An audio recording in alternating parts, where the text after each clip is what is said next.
Seguimos con las genealogías. Ahora toca David, Salomón, el exilio en Babilonia y el regreso. En Primera de Crónicas, capítulo 3.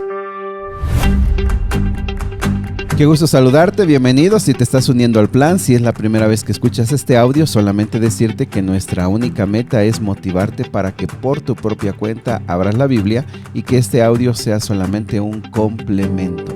Que lo que de verdad hoy el cristianismo necesita es orar y estudiar la Biblia. Así que bienvenido, vamos al capítulo de hoy. El capítulo de hoy es muy interesante ya que nos presenta las genealogías de David, de Salomón y el exilio en Babilonia. Nos recuerda nuevamente verdades fundamentales, cuál es el origen, cuál es el propósito, cuál es la identidad.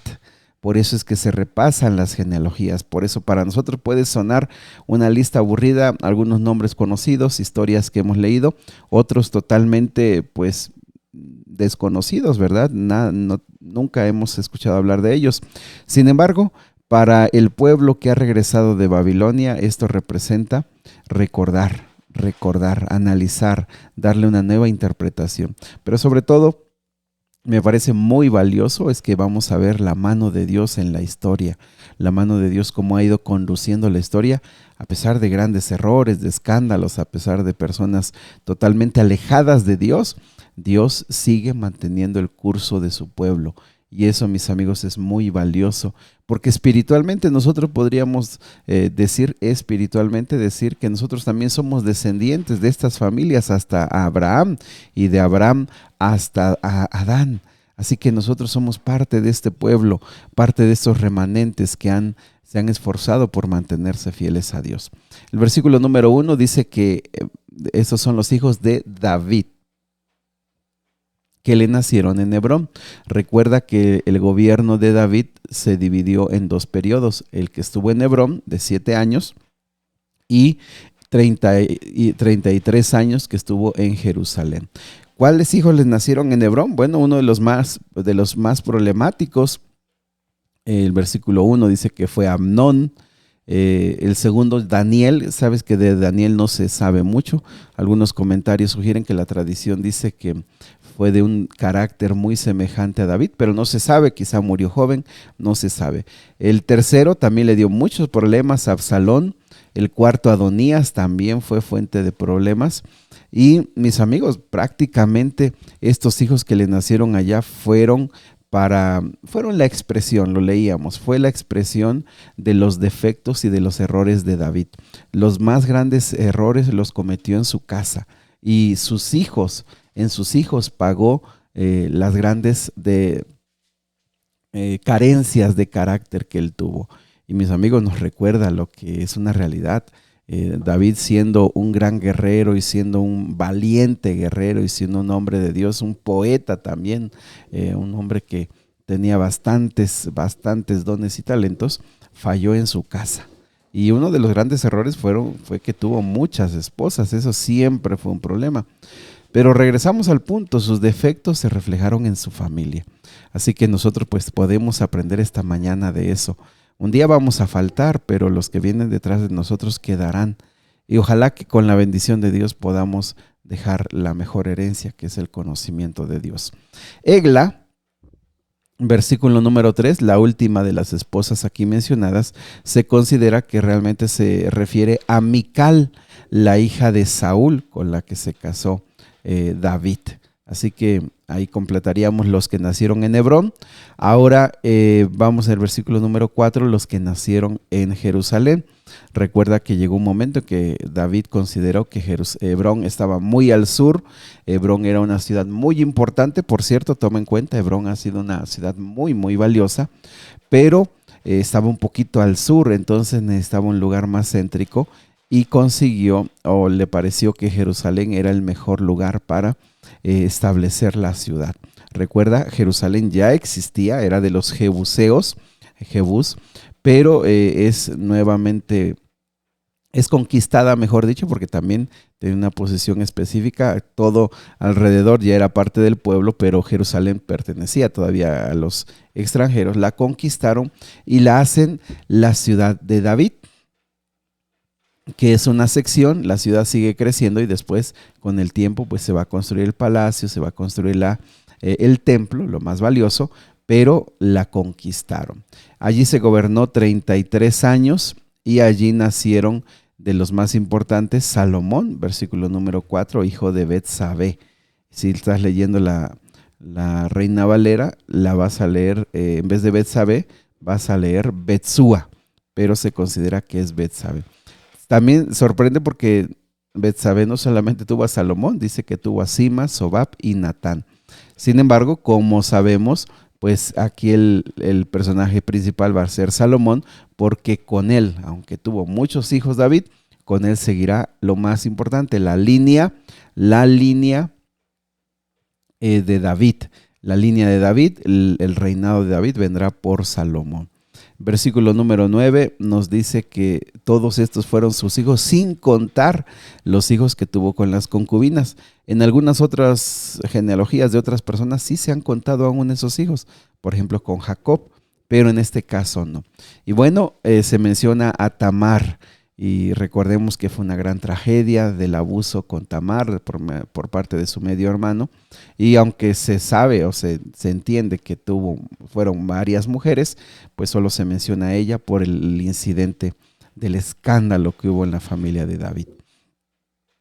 Algo que me parece muy valioso resaltar en todas estas genealogías de las esposas de David fue la influencia de las madres. Y nuevamente recordar, hemos hecho mucho énfasis en lo valioso que es la influencia de una madre, para bien y para mal. Así que como padres esta mañana también somos llamados a reflexionar cuál es la influencia, qué podemos hacer hoy para mejorar esa influencia. Que Dios toque tu corazón y te ayude a definir, a ver, esto puedo hacer hoy para cambiar mi influencia, esto puedo cambiar, esto puedo mejorar, esto le puedo enseñar a mi hijo. Porque como sabemos, nuestros hijos, pues el tiempo que tenemos con ellos es limitado. No te olvides de esto. El tiempo que tú tienes con tus hijos es limitado.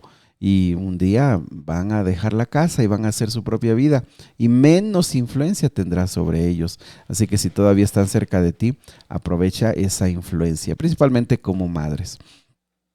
Del versículo 10 al versículo número 14 nos recuerda todos los reyes de Israel, de Judá específicamente, después de Salomón. El que comenzó fue Roboam. Y vienen varios reyes que estudiamos, ¿te acuerdas? Por ejemplo, no sé si te acuerdas de Asa, de Josafat, un rey muy bueno, de Joás, de Ezequías, también un rey extraordinario, un rey perverso como Manasés, Josías, que no tiene mucho que estudiamos. Y bueno, lo que nos damos cuenta, algo, no te olvides, Dios dijo, por amor a David, siempre habrá uno de sus hijos en el gobierno. No así en Israel. Acuérdate, Israel venía una familia, mataba, tenían una dinastía, 2 o 3 generaciones, venía otro y erradicaba. Pero por el amor a David, por el amor a Jehová mismo, conservó a un hijo en el reino. Y yo quiero volver a insistir en eso, amigos. Nuestra influencia puede hacer más allá de nuestra vida si tan solo nosotros nos entregamos a Dios.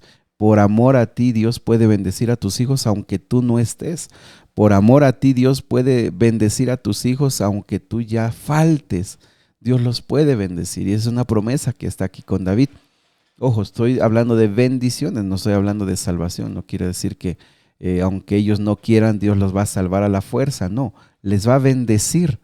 Pero la bendición de Dios, mis amigos, casi siempre sensibiliza el corazón humano y lo trae hacia Cristo Jesús. Así que aquí vemos esa promesa reflejada. Hubo reyes muy malvados como Manasés, otros más que ya leíamos, pero aún así Dios permitió que ellos siguieran gobernando. Y es que así se levantan también las empresas y los negocios, a veces con buenos líderes, a veces con malos, y a veces no nos damos cuenta que tenemos que pasar la estafeta. Por más buen rey que fue David, tuvo que pasar la estafeta. Por más que Salomón fue un extraordinario, un hombre muy importante, tuvo que pasar la estafeta. Y nosotros también tenemos que entender eso. Tenemos que pasar y compartir los que vienen detrás, porque mucho de lo que hacemos va más allá de nuestra propia vida. El versículo 17 habla de Jeconías, que se supone es el último rey y que es llevado cautivo. Pero ojo con esto, ya no hay reyes ahora. Se acabó los reyes instituidos y en su palacio allí en Judá. Ahora no, ahora están en Babilonia. Pero la genealogía sigue.